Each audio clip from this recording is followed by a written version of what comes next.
మా కొరకు ప్రార్థన చేయండి అని అడుగుతాడు. అనేక ప్రాంతాల నుంచి ఫోన్లు చేస్తూ ఉంటారు, అయ్యా మా కొరకు ప్రార్థన చేయండి. అందుకే నా ఫోన్ వేసి ఇచ్చిన పెట్టేస్తాను.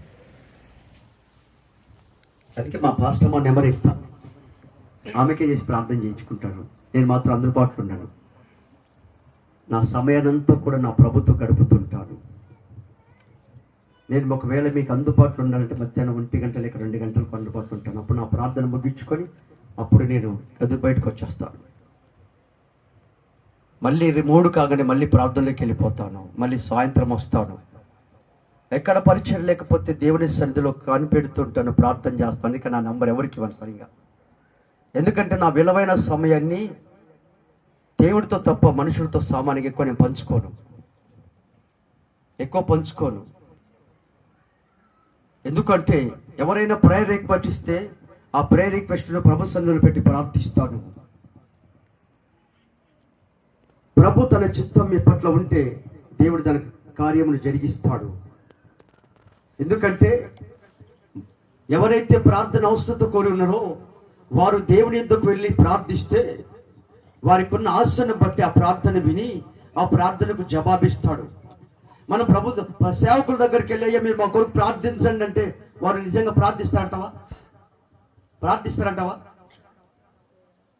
ఒకవేళ ప్రార్థన చేస్తే 1-2 పర్యాలు చేస్తారు. ఎందుకు తెలుసండి? వాళ్ళకి అనేకమైనటువంటి సేవ పరీక్షల్లో ఉంటారు కాబట్టి ఎక్కువ దేవుని సన్నిధిలో ప్రార్థించలేకపోవచ్చు. గమనించుకోండి దేవుని బిడ్డలారా.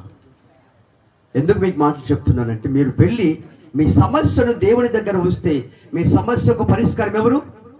ప్రభువైన యేసుక్రీస్తు. Praise the Lord. అందుకే నా ప్రియ దేవుని బిడ్డలారా, ఆ సహోదరి దేవుని వెతికే విషయంలో తను ఆగలేదు. ప్రభు సన్నిధిలో తను వెతుకుతూనే ఉంది.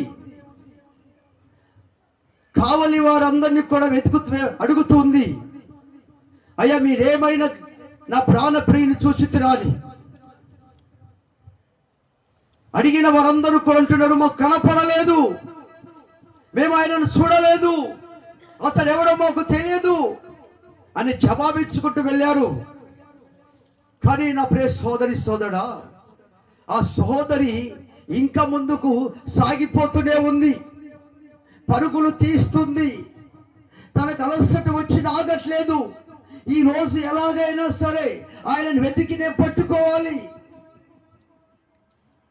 ఆయన దొరికేంత వరకు నేను ఆయన వెతుకుతూనే ఉంటాను.